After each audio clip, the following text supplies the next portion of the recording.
Hello, my friend. Simcha Hochbaum of Hebron, standing outside the Marat HaMachpelah. This Shabbat, we read about unbelievable sensitivity one has to have towards the land of Israel.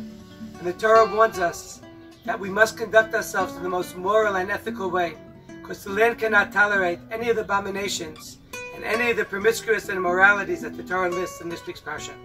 And God forbid if we don't follow in Hashem's ways and we go after the ways of the Gentiles that lived in the land before we came to it, God will spit us out of the land.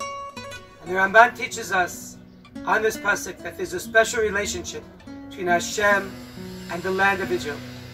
And every single country has a governor that governs it and rules over it and takes care of all its sustenance and all its blessing and bounty.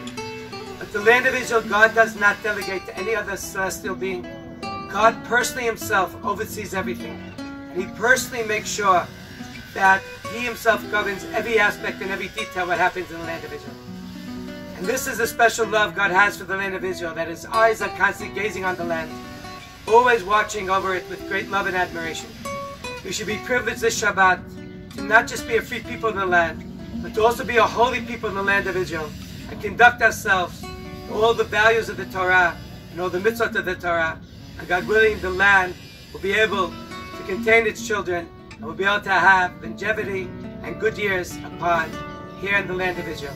Here in Hebron is this special connection where we feel that God's divine providence that governs us all the time and is constantly watching over us in the land of Israel. Shabbat Shalom.